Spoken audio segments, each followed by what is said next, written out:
Nouria Benrabrit adopte une nouvelle stratégie pour mettre terme aux désaccords dans son secteur et invite les syndicalistes à mettre une trêve au conflit actuel. Après la grève de la coordination intersyndicale du 10 et 11 février, le CNAPES veut frapper fort en se lançant cette fois-ci dans une grève ouverte. Quant au Conseil national autonome du personnel enseignant du secteur ternaire de l'éducation a renoué la protesta aujourd'hui. Cette organisation justifie cette action par les promesses non tenues par leur tutelle quant à ses revendications. Mais de quel dialogue parle-t-il? Lorsque ce dialogue, c'est un dialogue de sourds.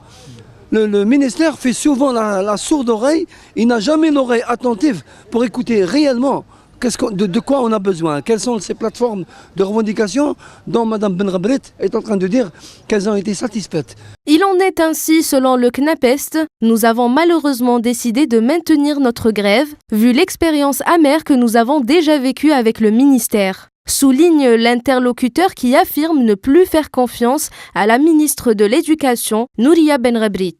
On espérait qu'il y ait quand même une certaine écoute de la part du ministère, de la part de l'académie. On a donné, regardez, le premier trimestre est passé. Et à la fin de chaque trimestre, au milieu de chaque trimestre, au début de chaque trimestre, on attend, on est là, en train d'espérer que nos revendications soient, si vous voulez, prises en considération.